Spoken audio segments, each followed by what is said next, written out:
The sound of gunfire echoed through the dusty streets of Amarillo, Texas.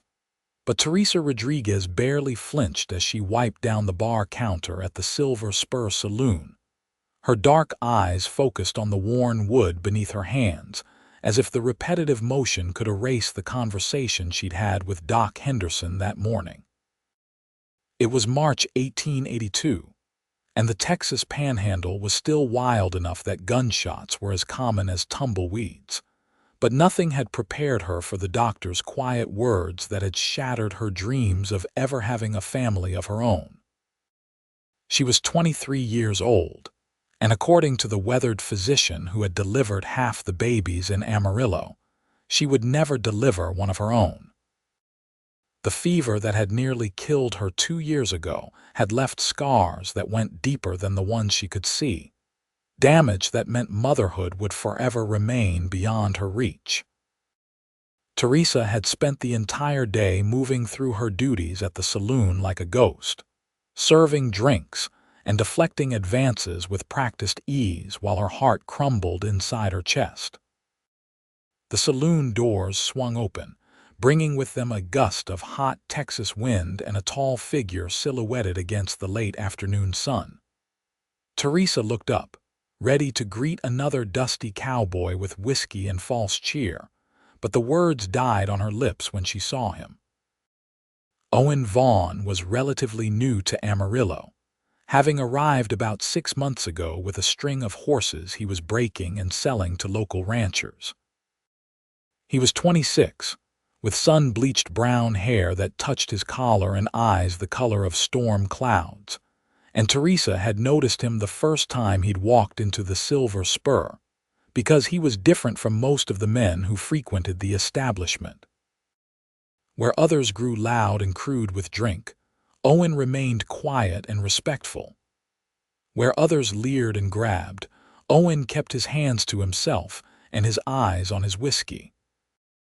He'd been coming in once or twice a week for months now, always sitting at the far end of the bar, always ordering the same thing, and always watching Teresa with an expression she couldn't quite decipher. She'd caught herself watching him back more times than she cared to admit, noticing the way he moved with a horseman's grace, the gentle strength in his hands, the small smile that occasionally touched his lips when their eyes met. "Evening, Teresa," Owen said, his voice low and warm as he settled onto his usual stool. "Whiskey, please." She poured his drink without comment, aware that her hands were shaking slightly. Everything felt different now, colored by the devastating knowledge she carried. What did it matter if Owen Vaughn looked at her with interest? What did it matter if her heart beat faster when he walked into the room? She was damaged goods, broken in a way that mattered deeply in a place like Amarillo, where a woman's worth was often measured by her ability to bear children. "You all right?" Owen asked, and Teresa realized she'd been standing there holding the whiskey bottle long after filling his glass. "Fine," she said, the lie tasting bitter on her tongue. She set the bottle down and turned away, but not before Owen's calloused hand reached out and gently caught her wrist. "Teresa," he said, and there was something in the way he said her name that made her eyes sting with unshed tears. "I've been coming here for 6 months, hoping to work up the courage to ask you something."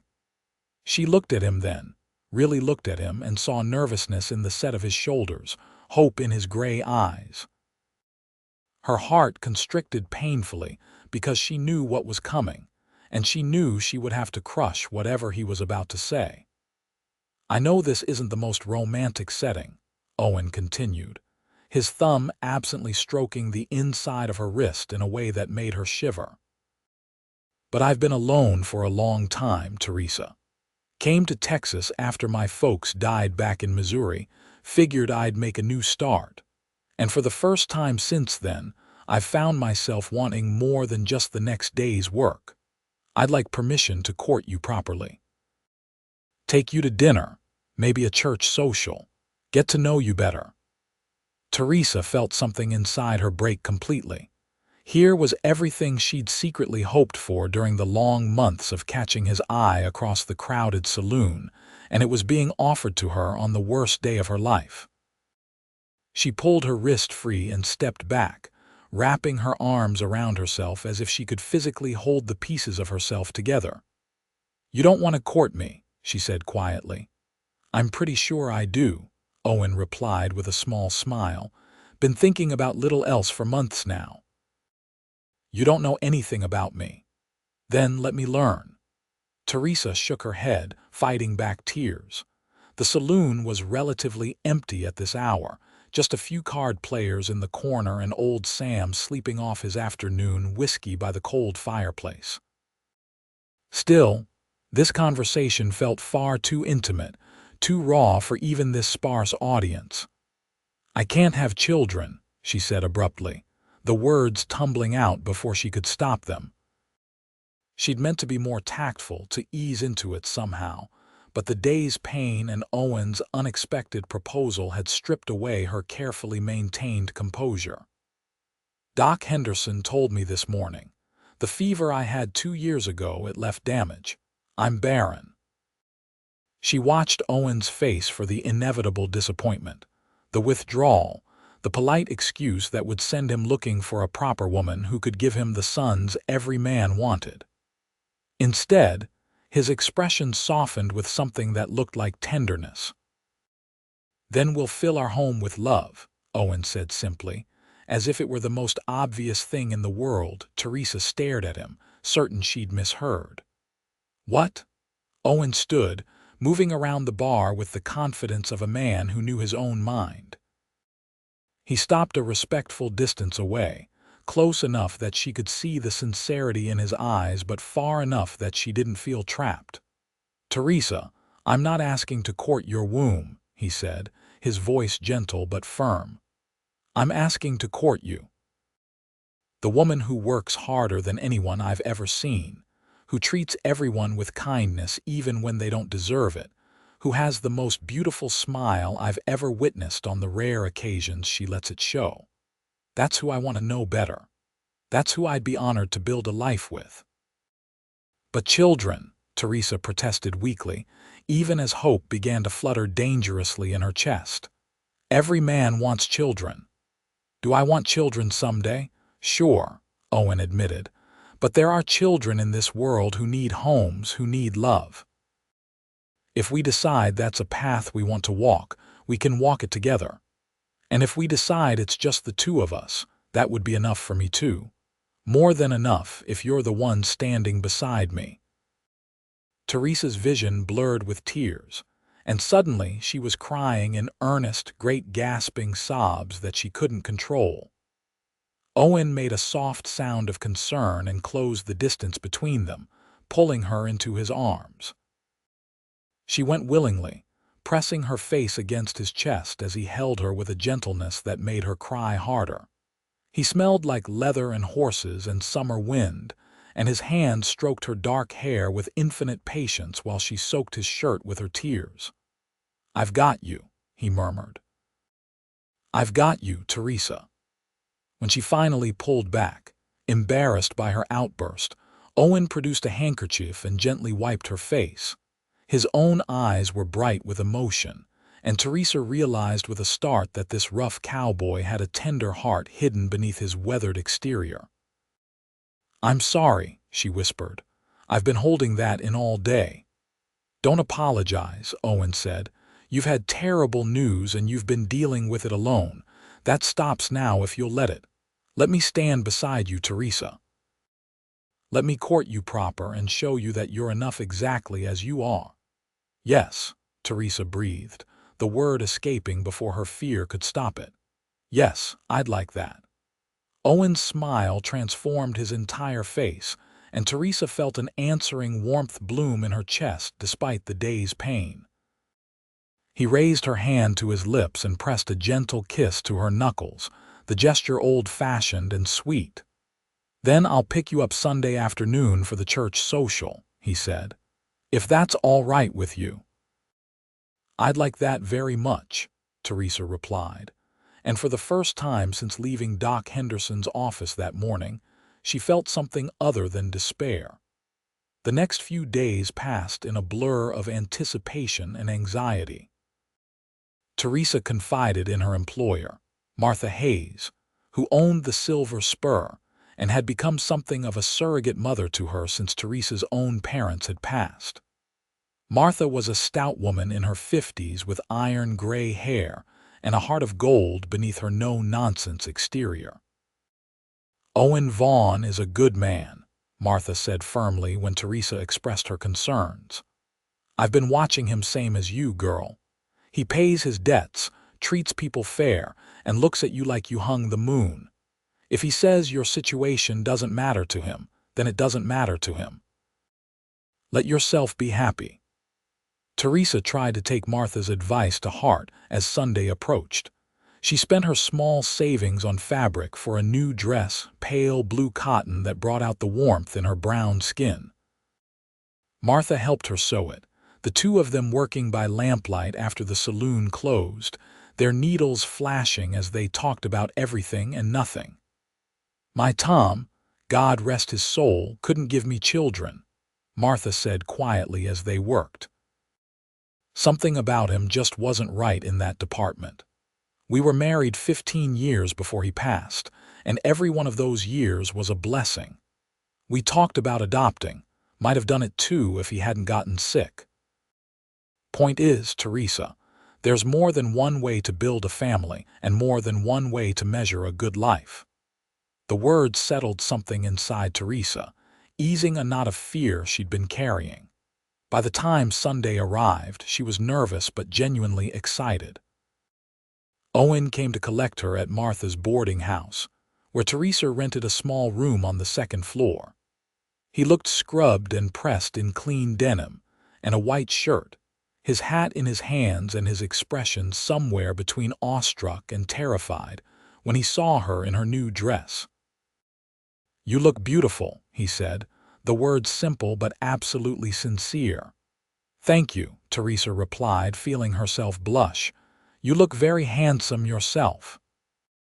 The church social was held in a large barn on the outskirts of Amarillo, transformed for the afternoon with bunting and tables laden with food. Half the town seemed to be there, and Teresa was acutely aware of the curious looks and whispered conversations their arrival together prompted. Owen seemed oblivious to it all, his attention focused entirely on her as he guided her through the crowd with a protective hand at the small of her back. They filled their plates and found seats at one of the long tables, and Teresa found herself relaxing as Owen proved to be an easy conversationalist. He told her about growing up in Missouri on a small farm, about losing his parents to cholera when he was 20, about drifting west until he found Texas and decided to make it his home. "There's something about this land," he said, looking out at the endless expanse of prairie visible through the barn's open doors. "It's hard and unforgiving, but it's honest. You know where you stand here. I like that." "What made you decide to work with horses?" Teresa asked, genuinely curious. Owen's expression softened. "My pa taught me.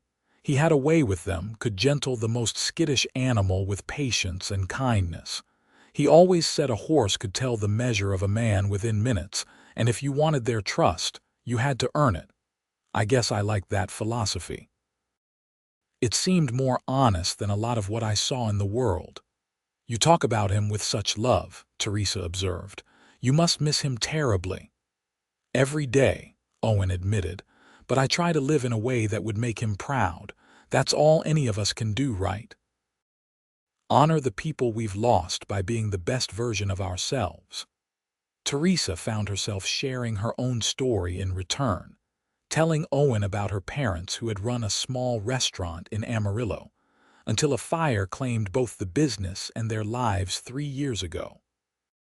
She talked about the fever that had nearly killed her, about Martha giving her a job when she had nothing, about slowly rebuilding a life from the ashes of everything she'd lost. "You're one of the strongest people I've ever met," Owen said when she finished, his gray eyes intense.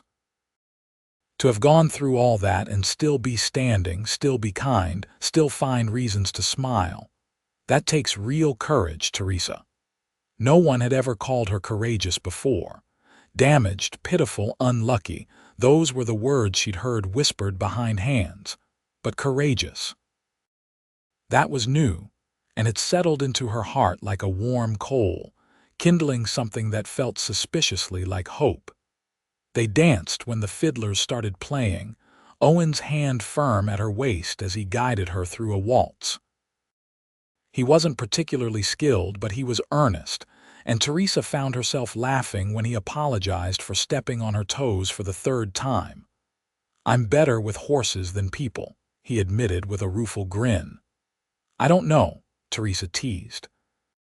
"You're doing pretty well with this person so far." The look Owen gave her then made her breath catch, heat and promise and something deeper that she wasn't quite ready to name. The moment stretched between them, charged and sweet, until someone bumped into Owen's back and broke the spell. They stayed at the social until sunset painted the sky in shades of orange and purple. Owen walked her back to Martha's boarding house, the two of them taking their time despite the cooling evening air. When they reached her door, Owen took both her hands in his thumbs stroking gently over her knuckles.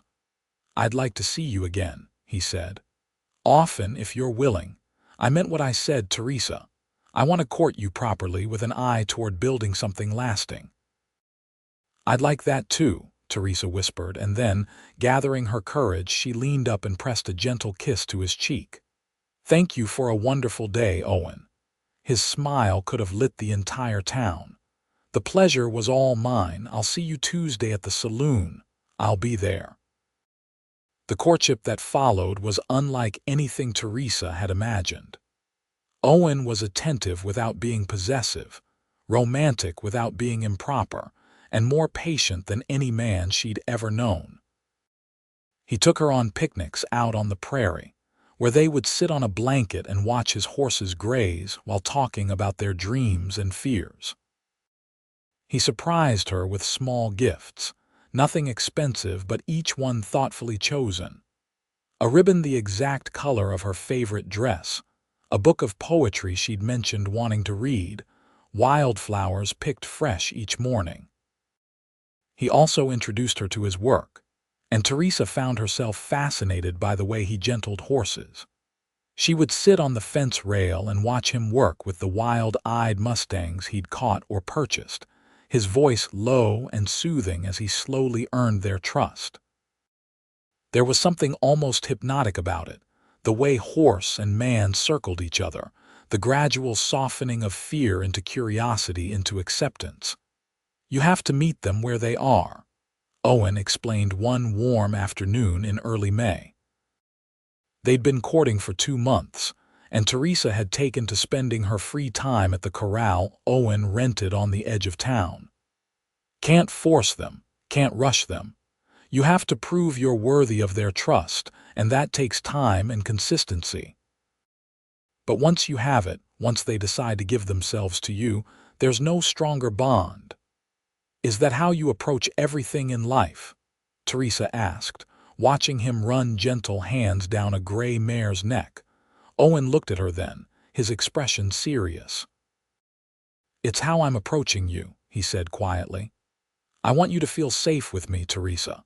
I want you to know, bone deep, that I'm not going anywhere, that you can trust me with the tender parts of yourself and I'll handle them with care." Teresa's throat tightened with emotion. Owen had been true to his word in every way. He'd made it clear to everyone in Amarillo that he was courting her seriously, deflecting the gossip, and raised eyebrows with calm assurance. When busybodies had made pointed comments about children and family, Owen had shut them down with a firmness that left no room for argument. "A man's family plans are between him and his intended," he told Mrs. Patterson, the town's most notorious gossip, when she'd cornered him at the general store. "And I'll thank you to keep your nose out of our business," The story had made it back to Teresa within hours, and she'd felt a rush of affection so strong it had made her dizzy. Owen Vaughn didn't just say he accepted her as she was. He defended that acceptance to anyone who questioned it. By June, Amarillo was sweltering under the full force of a Texas summer, and Teresa knew she was completely in love. It had crept up on her gradually, in stolen moments and shared laughter. In the way, Owen always seemed to know when she needed silence and when she needed conversation, in the gentle touch of his hands and the warmth in his eyes whenever he looked at her. They were sitting by the small creek that ran near Owen's corral, seeking relief from the heat, when Teresa finally voiced the fear that had been growing in her heart. "What if it's not enough?" she asked quietly, trailing her fingers through the cool water. "What if someday you look at me and realize you want more than I can give you?" Owen was quiet for a long moment, and Teresa's heart constricted with fear. Then he shifted closer, taking her wet hand in his and bringing it to rest over his heart. She could feel it beating steady and strong beneath her palm. "Feel that?" he asked. "That heart beats for you, Teresa Rodriguez. Not for some imaginary future, not for children who may or may not come, but for you. The woman who makes me laugh, who challenges me to be better, who sees the world with such kindness despite all the ways it's hurt her. You are enough. You have always been enough. And if you'll have me, I'd like to spend the rest of my life proving that to you." Teresa's eyes filled with tears, but this time they were tears of joy rather than grief.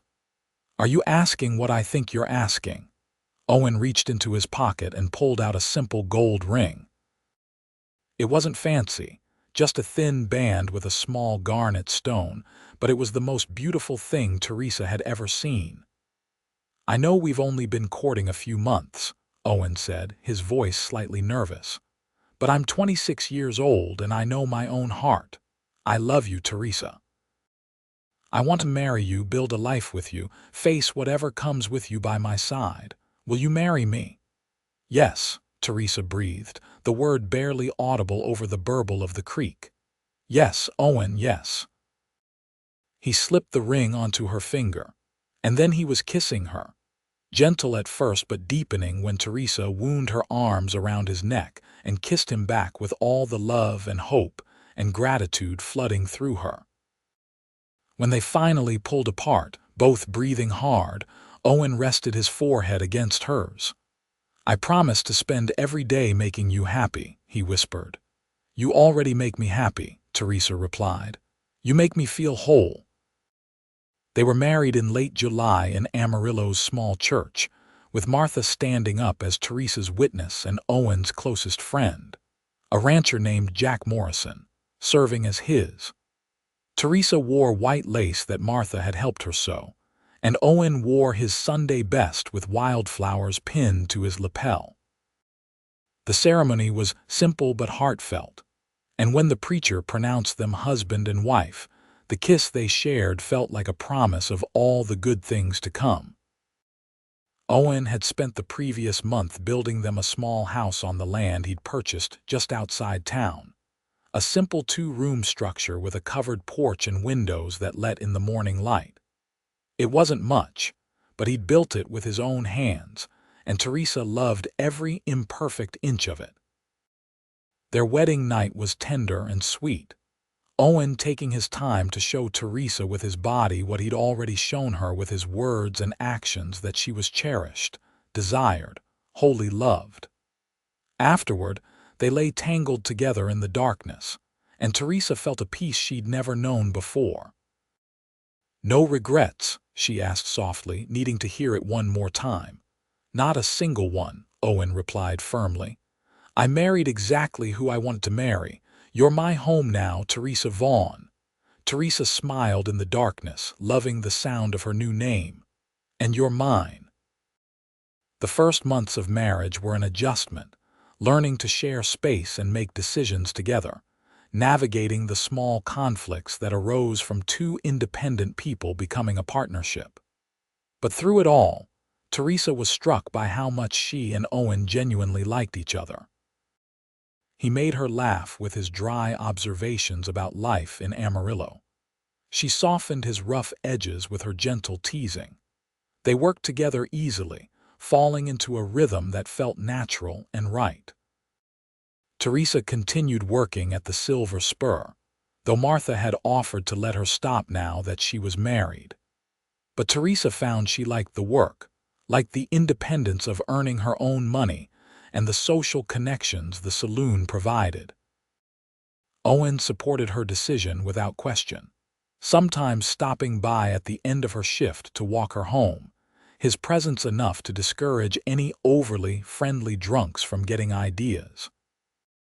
Owen's horse business was thriving, and by September he'd built a reputation as one of the best horse trainers in the Texas Panhandle. Ranchers came from 50 miles around to have him gentle their horses, and Owen took pride in his work, in the trust the animals gave him, and the fair prices he charged. They were building a good life together, and Teresa was happier than she'd ever imagined possible. But there was still a small ache in her heart when she saw mothers with their children, a whisper of grief for what she couldn't give Owen no matter how many times he assured her it didn't matter.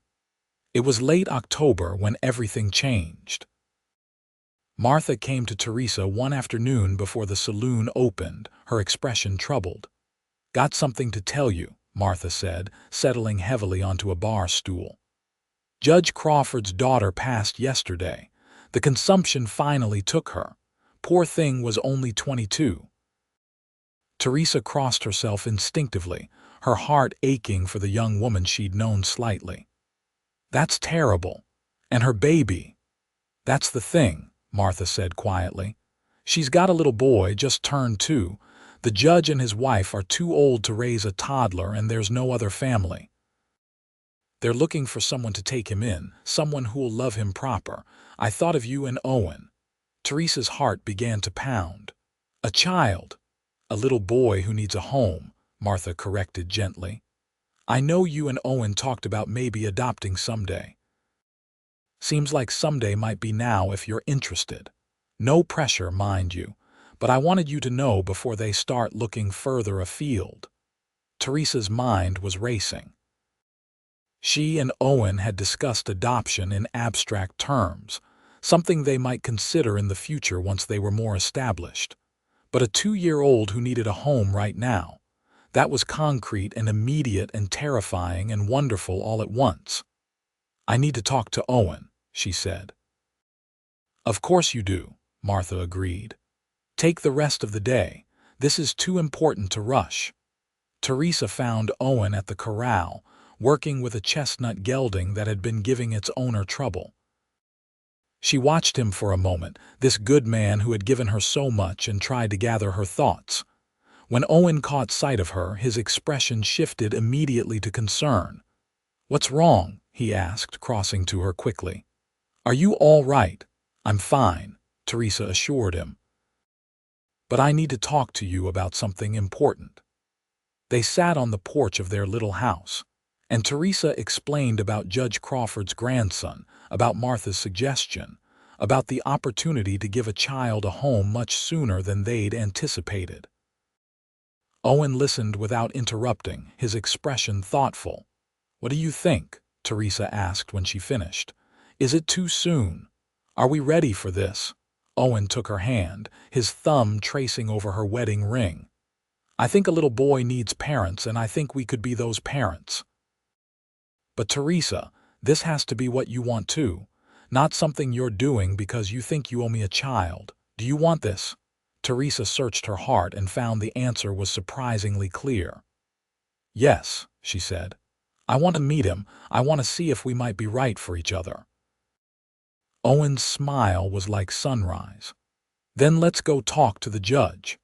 They visited Judge Crawford's house that evening, a large structure in the nicest part of Amarillo. The judge and his wife were gracious but clearly exhausted, and Teresa's heart ached for them as they explained the situation. Their daughter Mary had been a widow, her husband killed in a riding accident when she was pregnant. She'd moved back home to have the baby, and then the consumption had taken hold. She'd fought for 2 years, desperate to see her son grow, but ultimately the sickness had won. "His name is Thomas," Mrs. Crawford said, her voice thick with grief. "We call him Tommy. He's a sweet boy, but he needs young parents who can keep up with him. We love him dearly, but we're simply too old. Mary made us promise we'd find him a good home, people who would love him like she did." "Could we meet him?" Teresa asked softly. Mrs. Crawford led them to a nursery where a small boy was playing with wooden blocks on the floor. He had his mother's dark curls and solemn brown eyes, and when he looked up at the strangers entering his room, his lower lip trembled uncertainly. Teresa felt her heart crack open. She knelt down slowly, not wanting to frighten him. "Hello, Tommy," she said gently. "My name is Teresa. What are you building?" Tommy looked at his blocks, then back at Teresa. "Tower," he said in a small voice. "That's a very nice tower," Teresa replied. "You must be very clever." Something in her tone must have reassured him because Tommy picked up a block and held it out to her. "You help?" Teresa glanced back at Owen, who was watching with soft eyes, and then turned back to Tommy. "I would love to help." They spent an hour on the floor with Tommy, building towers and knocking them down, reading simple books and learning about his favorite things. He was shy at first, but gradually warmed to them, especially when Owen produced a small carved horse from his pocket and set it galloping across the floor. Tommy's delighted laugh was the most beautiful sound Teresa had ever heard. When it was time to leave, the judge and his wife walked them to the door. "You'll think about it?" Judge Crawford asked. "We don't need to think about it," Owen said firmly, his arm around Teresa's waist. "If you'll trust us with him, we'll give Tommy a good home. We'll love him and raise him right. You have my word." Teresa nodded her agreement, her throat too tight with emotion to speak. Mrs. Crawford began to cry softly, and her husband cleared his throat roughly. "Mary would have liked you," he said. "Both of you. When can you take him?" "Whenever you think is best," Teresa managed to say. "We want to make this as easy on Tommy as possible." They agreed that the Crawfords would bring Tommy to their house in 3 days, giving Teresa and Owen time to prepare and giving Tommy time to be introduced to the idea of his new family. Teresa spent those 3 days in a flurry of activity, converting their small storage room into a nursery. Martha donated a small bed that had belonged to her nephew, and other townspeople, hearing about the adoption, contributed blankets, clothes, and toys. On the appointed day, Teresa was so nervous she felt sick. "What if he doesn't like us?" she asked Owen as they waited. "What if he cries for his grandparents?" "Then we'll hold him and comfort him and show him he's safe," Owen replied calmly. "We'll be patient, Teresa. We'll take it one day at a time." When the Crawfords arrived with Tommy, the little boy looked small and uncertain, clutching a stuffed rabbit to his chest. Mrs. Crawford was red-eyed from crying, and the goodbye between grandmother and grandson was heart-wrenching to witness. But eventually the Crawfords left, and Teresa and Owen were alone with their new son. Tommy stood in the middle of their small house, looking lost and frightened. Teresa's heart broke for him, for this little boy who had already lost so much in his short life. She knelt down to his eye level. "I know everything is different and scary right now," she said softly. "But Owen and I are going to take care of you. We're going to love you so much, Tommy, and it's okay if you're sad or scared. We're right here with you." Tommy's face crumpled and he began to cry, great hiccuping sobs that shook his small frame. Teresa opened her arms, and after a moment's hesitation, Tommy stumbled into them. She held him while he cried, rocking him gently and making soothing sounds. Owen knelt beside them, his large hand gentle on Tommy's back, and together they weathered the storm of a grieving child's tears. The first weeks were difficult. Tommy woke crying in the night, calling for his mother or his grandparents. He was clingy during the day, afraid to let Teresa out of his sight. He had tantrums over small things, his 2-year-old vocabulary insufficient to express the enormous emotions he was feeling. But through it all, Teresa and Owen remained patient and loving. They held Tommy when he cried, read him stories until his eyes drooped with sleep, and slowly began to build trust and routine. Owen carved him more wooden animals, creating an entire menagerie that Tommy loved to play with. Teresa sang him the Spanish lullabies her own mother had sung to her, and gradually Tommy began to settle. One morning in mid-November, Tommy woke up and came padding into the kitchen, where Teresa was making breakfast. Without prompting, he raised his arms to be picked up, and when Teresa lifted him onto her hip, he laid his head on her shoulder with a contented sigh. "Mama," he said sleepily, and Teresa's eyes filled with tears.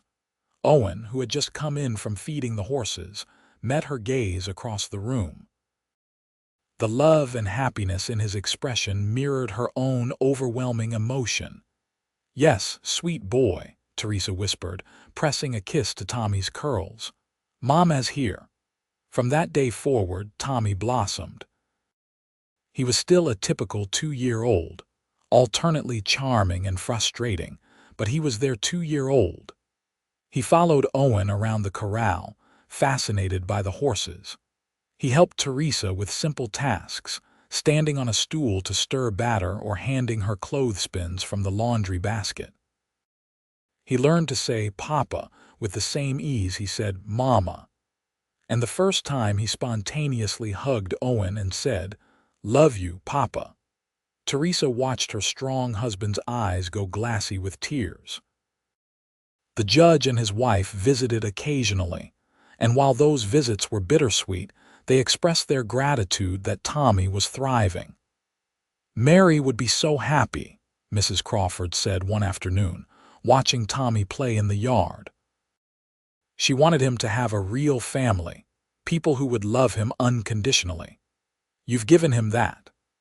As winter descended on the Texas Panhandle, bringing cold winds and occasional dustings of snow, the Vaughn household settled into a warm contentment. They celebrated Tommy's 3rd birthday in December with a small party, inviting Martha and a few other close friends.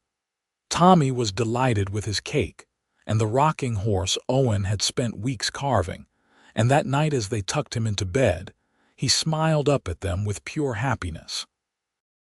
"Best day," he announced. "Best Mama and Papa." "Best son," Teresa replied, kissing his forehead. That night, curled up with Owen in their bed, Teresa felt a deep sense of gratitude for how her life had unfolded. A year ago, she'd thought her inability to bear children meant she would never have a family. But here she was, mother to a beautiful boy, wife to an incredible man, and happier than she'd ever imagined possible. "You were right," she whispered to Owen in the darkness. "We filled our home with love." "We're just getting started," Owen replied, pulling her closer. "There's so much more love ahead of us, Teresa. So many good years." He was right. As 1883 turned into 1884, their life continued to grow and deepen. Tommy thrived, his vocabulary exploding as he learned to express himself more clearly. He was bright and curious, asking endless questions about everything he saw. Owen had infinite patience for their son's curiosity, answering questions about horses and weather and stars with the same seriousness he would give an adult. In the spring, Martha approached them with another proposition. "There's a little girl," she said, "about 4 years old. Her folks died of smallpox last month, and she's been staying at the church. The preacher's wife is doing her best, but they've got 6 of their own. The girl needs a proper home." Teresa and Owen looked at each other, a whole conversation happening in that glance. They'd talked about possibly adopting again someday, but they hadn't expected it to happen so soon. Still, they had love to give, and their small house could accommodate another child. "What's her name?" Teresa asked. "Lily," Martha replied. "Lily Patterson. She's a quiet little thing, understandably traumatized by what she's been through." They met Lily at the church 2 days later. She was tiny for 4 years old, with stringy blonde hair and enormous blue eyes that held far too much sorrow for a child. She sat in the corner of the preacher's parlor, clutching a worn doll, and didn't speak when Teresa and Owen introduced themselves. "Hello, Lily," Teresa said gently, sitting down nearby but not crowding her. "My name is Teresa, and this is Owen. We have a little boy named Tommy who is 3 years old. He likes horses and playing with wooden animals. Do you like animals?" Lily stared at her silently, then gave the smallest nod. "We have a nice house just outside town," Owen added, his voice low and soothing. "Lots of room to play, and I have horses you could help me take care of if you wanted. Would you like to come see it?" Another tiny nod. They took Lily home that afternoon, and Tommy was fascinated by his potential new sister. He immediately tried to share his wooden animals with her, chattering about each one while Lily watched with wide eyes. Teresa's heart ached for this little girl who had been through so much, who was clearly terrified of trusting anyone again.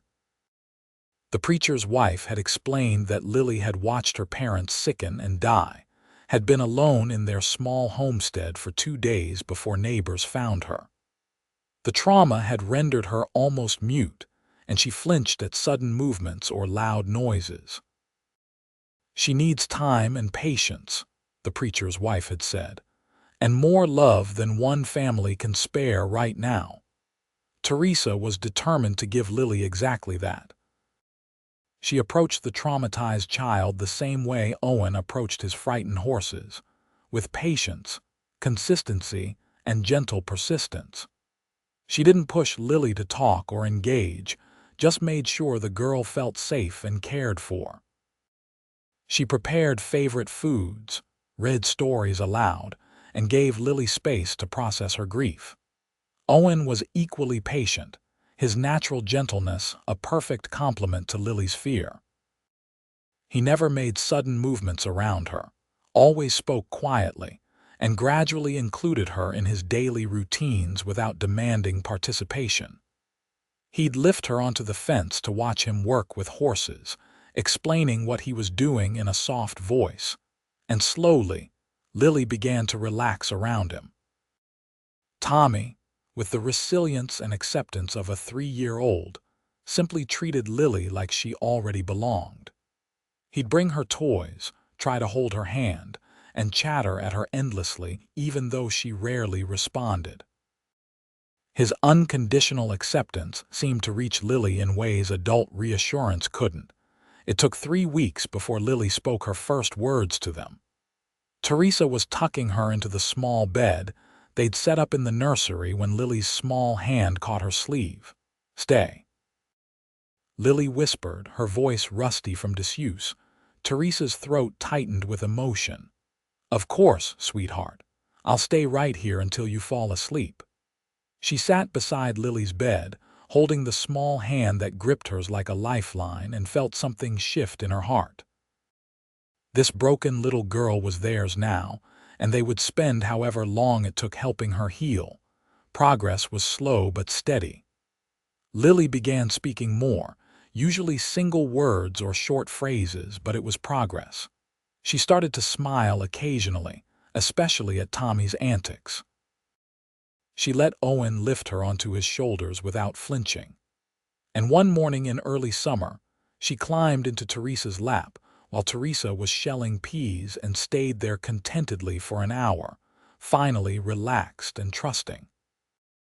By Tommy's 4th birthday in December of 1884, Lily had been with them for 8 months and had transformed from the silent, terrified child they'd first met into a more typical 4-year-old. She still had nightmares sometimes, still had days where she was clingy and anxious, but she also laughed and played and had begun to call Teresa and Owen Mama and Papa without prompting. "Our family is complete," Teresa said to Owen one night as they watched their two children sleep. Tommy was sprawled in his bed with his typical abandonment, while Lily curled into a tight ball with her doll clutched close. "I can't imagine life without them." "Neither can I," Owen agreed, his arm around her waist. "You've made them feel so safe, Teresa, made them feel loved. You're an incredible mother." "We're both good parents," Teresa corrected. "We make a good team." They did make a good team, balancing each other's strengths and supporting each other's weaknesses. Owen's calm steadiness was the perfect complement to Teresa's warm nurturing. Together they created a home where two traumatized children could heal and thrive, where love was the foundation of everything they did. As the years passed, their family continued to grow in love, if not in numbers. Tommy started school and proved to be bright and eager to learn. Lily followed him a year later, her confidence growing with each new accomplishment.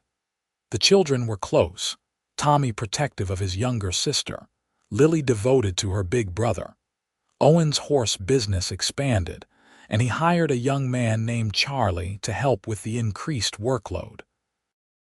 Teresa eventually left the saloon to focus on the children, though she missed Martha's company and the independence the work had given her. Owen, seeing her restlessness, suggested she start a small business making and selling preserves, and soon Teresa's jellies and jams were a staple at the Amarillo General Store.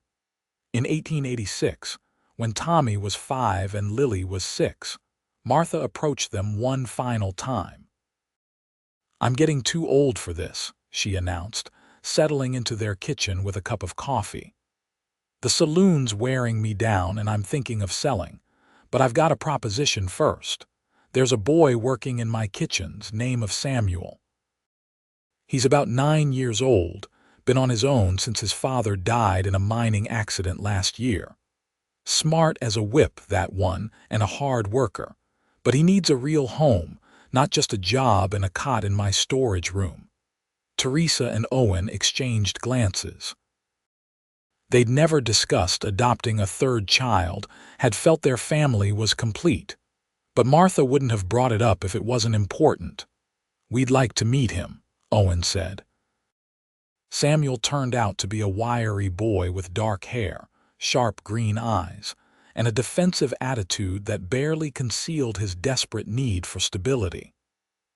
At 9, he was old enough to be wary of adults, to have learned that promises were often broken and trust was dangerous. He met Teresa and Owen's questions with suspicion and single-word answers, but Tommy and Lily were fascinated by the idea of a big brother. Tommy, now 5 and fearless, peppered Samuel with questions about what it was like to work in a saloon kitchen. Lily, quieter but equally curious, simply stared at Samuel with wide eyes until he shifted uncomfortably. "You got a nice family," Samuel finally said, his tone making it clear he thought they should appreciate what they had. "We do," Teresa agreed. "And we have room for one more if you're interested. Room for a boy who likes to work hard and ask questions and maybe needs a family as much as we need him." Samuel's tough exterior cracked just slightly. "Why would you want me?" he asked, his voice rough. "You don't even know me." "We'd like to," Owen said simply. "No pressure, Samuel, but if you want a home, want people who'll be there for you no matter what we're offering, think about it." It took Samuel 3 weeks to accept their offer, 3 weeks of stopping by their house at odd times, testing whether they really meant what they said, whether the welcome would remain constant. Tommy and Lily, delighted by their potential new brother, included him in their play without reservation, and Teresa noticed Samuel's defenses slowly lowering around the younger children. The day he finally moved in, carrying all his possessions in a single worn sack, Samuel stood in the middle of their now crowded house and looked around with an expression Teresa couldn't quite read. "This is really okay?" he asked. "You really want me here?" "We really do," Teresa confirmed. "Welcome home, Samuel." That first night, after all three children were tucked into beds, Teresa and Owen stood in the kitchen feeling slightly overwhelmed.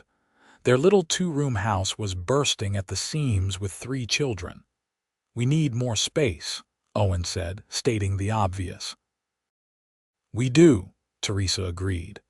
"Think we can add on to the house?" "I think we're going to have to," Owen replied with a laugh. "Never thought when I asked to court you that we'd end up with 3 children within 4 years.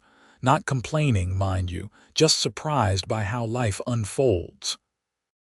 "Surprised in the best way?" Teresa asked, snuggling into his embrace. "In the absolute best way," Owen confirmed, kissing the top of her head.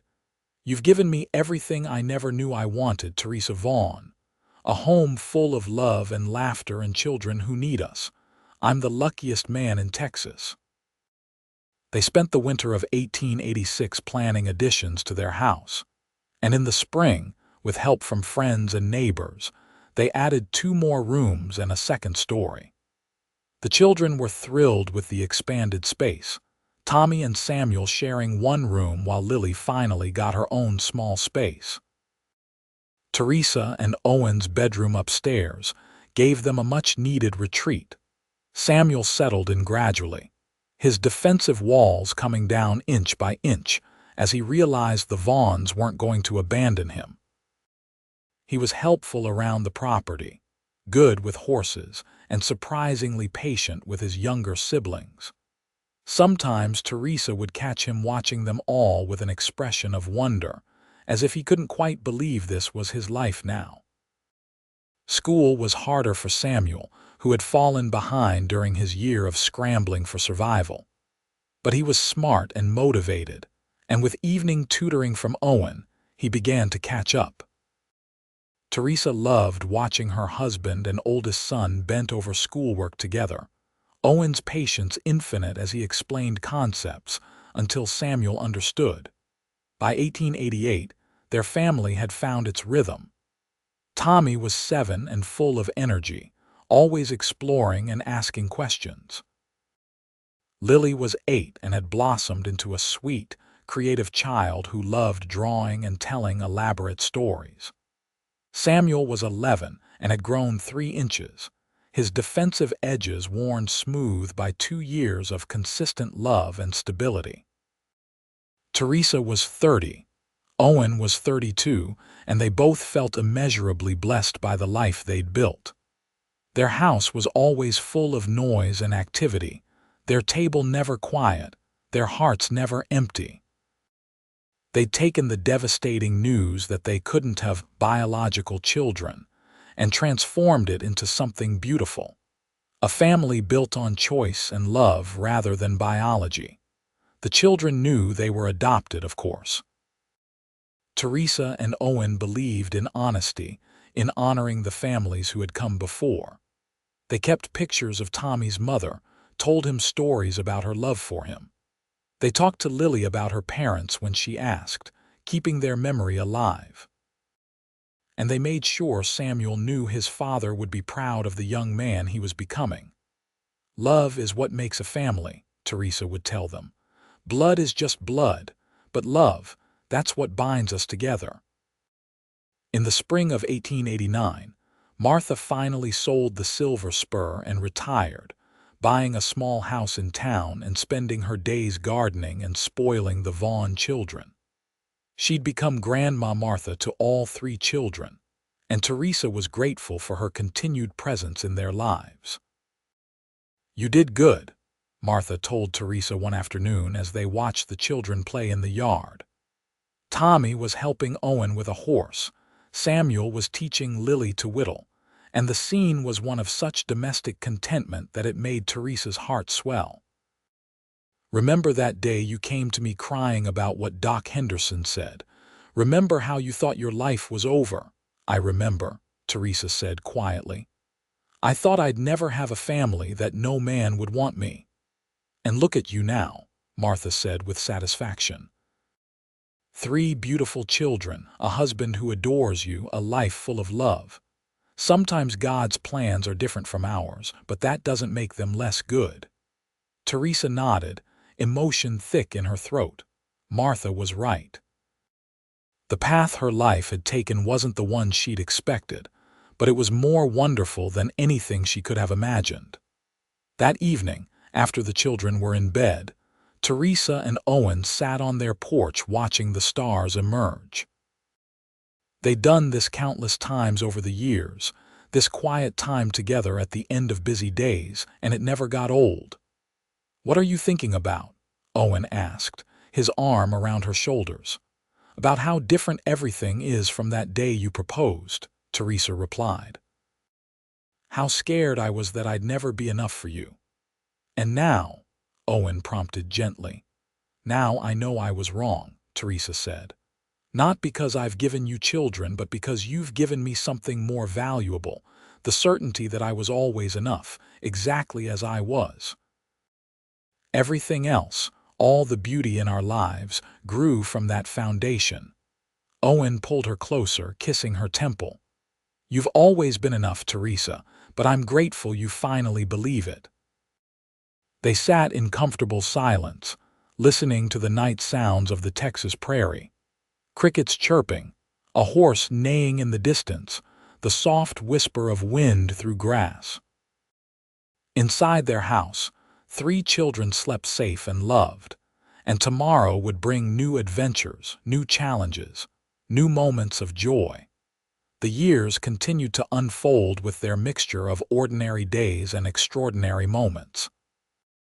Tommy grew into a confident, curious boy who loved school and had inherited Owen's gift with horses. By age 10, he was already helping his father train the gentler animals, his patience and understanding beyond his years. Lily discovered a gift for music when the town got a new schoolteacher who played piano.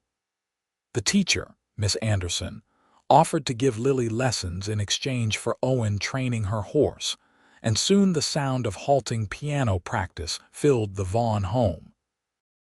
Lily's face when she played was pure concentration and joy, and Teresa loved watching her daughter find something that belonged entirely to her. Samuel, at 14, had grown tall and lanky, all arms and legs he hadn't quite figured out how to coordinate yet. But he'd also grown into his role as big brother, protective and proud of his younger siblings. He'd proven to have a gift for numbers and was talking about becoming an accountant someday, a dream that Owen and Teresa encouraged enthusiastically. In 1891, when Tommy was 10, Lily was 11, and Samuel was 14, the family faced their first real crisis since coming together.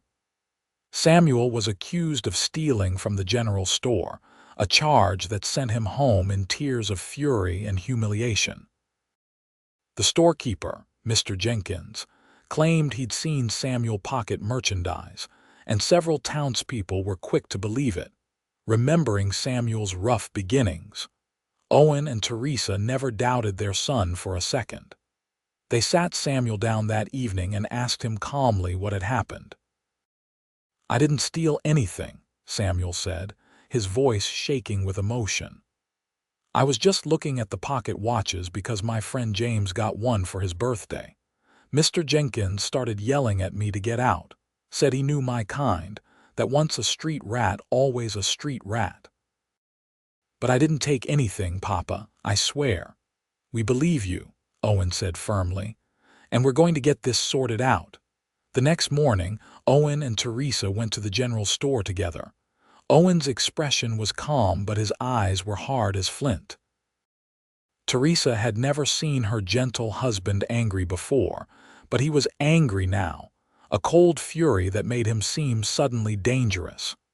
"My son is not a thief," Owen said quietly to Mr. Jenkins. "And you'll retract your accusation, or I'll make sure everyone in Amarillo knows you're a liar who slanders children."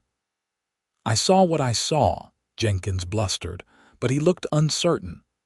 No, you saw a boy you've decided to judge based on his past, Teresa interjected, her own voice sharp. Samuel has been part of our family for 5 years. He's a good boy who works hard and treats people with respect, more respect than you're showing him. The confrontation might have escalated, but Martha walked into the store at that moment with James and his mother. James was holding a pocket watch, his expression guilty. "Tell them what you told me," Martha said gently to James. The boy shuffled his feet, miserable. "I took the pocket watch yesterday," he admitted quietly. "Samuel was with me, but he didn't know I took it until after we left. He told me to bring it back, but I was scared. I'm sorry, Mr. Jenkins. Here." He held out the watch, and Mr. Jenkins's face went through several interesting color changes. The storekeeper had no choice but to accept the watch and apologize, though the words clearly tasted bitter in his mouth. "And Samuel," Owen prompted, his voice still dangerously quiet. "I apologize for the false accusation," Jenkins said stiffly. "You'll apologize to Samuel directly," Teresa said. "And you'll do it publicly, so everyone who heard you slander our son will hear you take it back." Jenkins looked like he wanted to argue, but Owen took a step forward and the storekeeper wilted. "Fine. I'll apologize at church on Sunday." He did, a grudging but public apology that cleared Samuel's name. The incident left scars, though, making Samuel more withdrawn for a while, more conscious of how some people still saw him as an outsider despite 5 years with the Vaughn family. Teresa and Owen worked hard to rebuild his confidence, reminding him daily of his worth and their pride in him. The other children rallied around their brother too, fiercely defensive of Samuel to anyone who might question him. Gradually, Samuel returned to his normal self, though the incident had taught them all a hard lesson about prejudice and judgment. It was also a reminder of how solid their family bond was, how quickly they'd closed ranks to protect one of their own. That more than anything seemed to finally convince Samuel that he truly belonged, that the Vaughns weren't just people who'd taken him in but his real family who would fight for him. Time continued its steady march. Tommy entered his teenage years with the same curiosity and enthusiasm he'd brought to childhood. Lily grew more beautiful and talented, her piano playing now accomplished enough that she performed at church socials and town gatherings. Samuel prepared to graduate from school, his dreams of becoming an accountant taking shape as he secured an apprenticeship with Amarillo's only accounting firm. In 1894, Teresa turned 35 and Owen turned 38. They'd been married for 12 years, and their love had only deepened with time. They still made time for each other despite the busy chaos of raising 3 children, still found moments to steal kisses and whisper private jokes, still looked at each other with the same warmth that had characterized their courtship. "You ever regret it?" Teresa asked Owen one night. They were alone for a rare evening, all 3 children having been invited to stay over at friends' houses. "You ever wonder what life would have been like if you'd chosen someone who could have given you biological children?" Owen set down his book and looked at her with such love that Teresa's breath caught. "Teresa Vaughn, I'm going to say this one more time, and then we're putting this question to rest forever. I chose you. Not your womb, not some imaginary future, but you. The woman I fell in love with across a saloon bar. And the life we've built together, the family we've created through love and choice, is more than I ever dreamed of having. Our children are our children in every way that matters. Biology is just details. Love is what counts. So no, I have never regretted choosing you, not for one single second." Teresa felt tears spill down her cheeks and Owen pulled her into his arms, holding her close. "I love you," she whispered. "I love you so much, Owen. Thank you for seeing me when I couldn't see myself." "I love you too," Owen murmured against her hair. "Always have, always will." They made love that night with the tenderness and passion of long married partners who still desired each other deeply. And afterward, wrapped in each other's arms, Teresa felt a peace so complete it was almost tangible. Her life hadn't gone the way she'd planned, but it had gone in a direction more beautiful than any plan could have anticipated. The children grew and changed, reaching milestones that filled Teresa and Owen with pride. Samuel graduated school and threw himself into his apprenticeship with determination. Tommy, at 15, was already being asked to help train horses for neighboring ranches, his skill nearly matching his father's. And Lily, at 16, had begun courting a young man from church, a polite boy named Daniel whom Owen interrogated thoroughly before allowing him to take Lily on supervised outings. "You're terrifying our daughter's suitor," Teresa teased Owen after he'd subjected poor Daniel to yet another intense conversation about intentions and respectful behavior. "Good," Owen replied without remorse. "She's my little girl. He should be terrified." But Daniel proved himself worthy over time, treating Lily with genuine affection and respect, and eventually even Owen had to admit he approved. When Daniel asked permission to marry Lily in 1896, Owen gave his blessing with the caveat that they wait until Lily turned 18. The wedding in December of 1896 was a joyous celebration. Lily was radiant in white lace, Daniel couldn't stop smiling, and Teresa cried happy tears through the entire ceremony. Samuel stood up as Daniel's groomsman, while Tommy escorted his sister down the aisle in Owen's place, allowing Owen to sit with Teresa and hold her hand through the emotional event. Watching her daughter marry reminded Teresa of her own wedding 14 years earlier, of the vows she and Owen had made and kept. It also reminded her of how far they'd all come, how the broken little girl who'd flinched at loud noises had grown into a confident young woman ready to start her own family.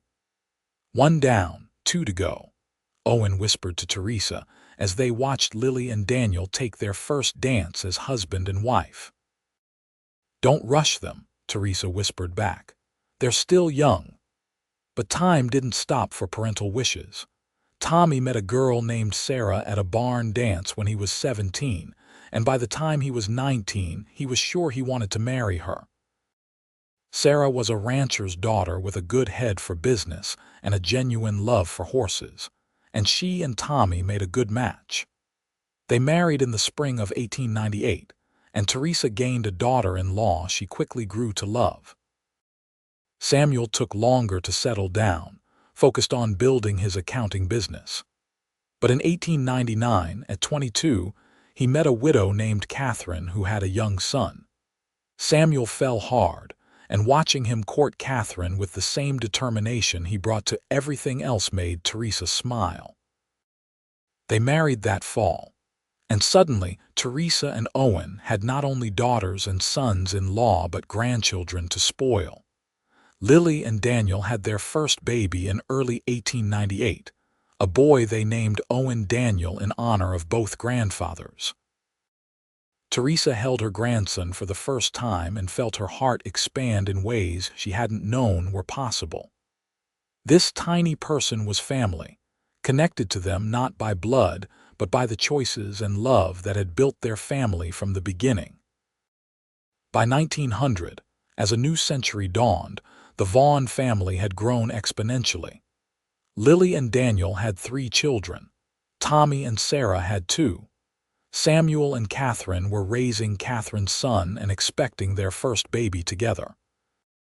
The little house Owen had built 18 years earlier had been expanded multiple times and was regularly full of children and grandchildren, noise and laughter and love. Teresa was 41, Owen was 44, and they were undeniably happy. They'd built a legacy of love that extended beyond themselves, creating a family that would continue for generations. And it had all started with a devastating diagnosis and a cowboy's simple promise to fill their home with love. On a warm evening in May of 1900, the entire family gathered for dinner at the Vaughn homestead. Children ran in the yard while the adults sat on the expanded porch, talking and laughing. Owen sat with his arm around Teresa, watching their family with obvious satisfaction. "What are you thinking?" Teresa asked, the same question she'd asked him hundreds of times over the years. "I'm thinking about that day in the saloon," Owen replied. "When you told me you couldn't have children and I told you we'd fill our home with love. I'm thinking about how right I was, and how much more love there turned out to be than I could have imagined." Teresa followed his gaze, taking in Tommy showing his oldest son how to whistle through grass, Lily nursing her baby while chatting with Sarah, Samuel's stepson climbing all over him while he laughed, grandchildren playing tag around the oak tree Owen had planted when they'd first moved to this property. "We did good," she said quietly. "We did great," Owen corrected. "We took something that seemed like an ending and turned it into the most beautiful beginning. We built a family on love instead of biology, and look what happened. Look at all these people who exist because we chose love." "Because you chose love," Teresa corrected gently. "Because you saw me as enough when I couldn't see it myself." "We chose it together," Owen said firmly, "and we keep choosing it every day. That's the secret, Teresa. Not some grand gesture or perfect circumstance, but the daily choice to love and be loved." Martha, now elderly but still sharp, made her way over to them. "Making speeches, Owen," she teased. "Just counting my blessings," Owen replied with a smile. "You've got a lot to count," Martha agreed, settling into a chair with a satisfied sigh. "I knew you two would be good together. The moment Owen walked into my saloon and I saw him looking at Teresa, I knew. Some people are just meant to find each other." "Thank you for believing in us," Teresa said, taking Martha's weathered hand. "For pushing us together when we needed pushing." "That's what family does," Martha said simply. "And you've built yourself a beautiful family here, Teresa and Owen Vaughn. A beautiful family indeed."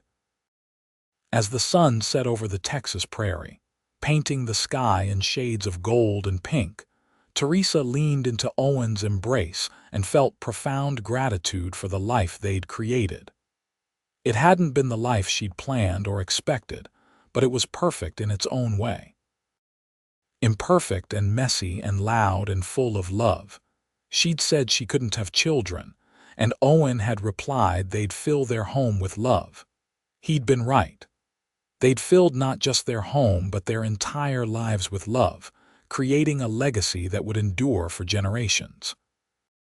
And it had all started with a choice, with one good man seeing past damage to the woman beneath, with the simple but profound decision to build something new from broken pieces. Years continued to pass, bringing the small joys and sorrows that characterized any life. Teresa and Owen grew older, their hair graying and their movements slowing, but their love for each other and their family never diminished. They became the center of an ever-expanding clan, the wise elders everyone turned to for advice and comfort. Grandchildren grew into young adults and started families of their own, and Teresa and Owen lived to see great-grandchildren playing in the same yard where they'd raised Tommy, Lily, and Samuel. Each new generation was told the story of how Grandma Teresa had thought she couldn't have a family, and how Grandpa Owen had promised they'd fill their home with love instead. It became a family legend, a reminder that love was always enough, that families came in many forms, and that choosing to love was the most important decision anyone could make. In 1915, Owen passed away peacefully in his sleep at the age of 59, surrounded by family. Teresa, 66 and heartbroken, held his hand as he took his last breath. But even in her grief, She felt gratitude for the 33 years they'd had together, for the beautiful life they'd built, for the promise he'd kept every single day of their marriage. She lived another 8 years, staying in the house Owen had built and expanded, surrounded by children and grandchildren and great-grandchildren who loved her fiercely. She told stories of Owen to anyone who would listen, keeping his memory alive, ensuring that new generations knew about the cowboy who had seen worth where she'd seen damage, who had chosen love over convention, who had built a family on the foundation of acceptance and choice. Teresa died in her sleep in 1923 at the age of 74, her hand clutched in lilies and surrounded by 3 generations of the family she and Owen had created. At her funeral, Samuel, now 46 and gray at the temples, spoke about his mother's legacy. "She taught us that love is a choice," he said, his voice thick with emotion. "That family isn't about blood but about who shows up, who stays, who chooses you day after day. She and Dad could have had a quiet life, just the two of them. But they chose to open their hearts to 3 broken kids who needed them. And because of that choice, because of their capacity for love, look at all of us here today. 3 children became dozens of grandchildren and great-grandchildren. One act of love created ripples that will continue long after we're all gone." They buried Teresa next to Owen in the Amarillo Cemetery, under a cottonwood tree with a view of the endless prairie they'd both loved. The headstone was simple: Teresa Rodriguez Vaughn, beloved wife, mother, grandmother. But to those who knew her, she was so much more. She was the woman who'd turned tragedy into triumph, who'd built a family from love instead of biology, who'd proven that what matters isn't the hand you're dealt, but what you choose to do with it. The house Owen built still stood decades later, expanded and renovated, but fundamentally the same structure where 3 adopted children had learned what it meant to be loved unconditionally. It remained in the family, passed down through generations, each new occupant hearing the story of Owen and Teresa, of the promise made in a saloon and kept for a lifetime. And on warm Texas evenings, when the wind whispered through the grass and the stars emerged overhead, those who listened carefully could almost hear the echo of old laughter, the ghost of promises kept, the enduring presence of a love that had filled a home and changed countless lives. Because in the end, Owen had been absolutely right. They'd filled their home with love, and that love had been more than enough. It had been everything.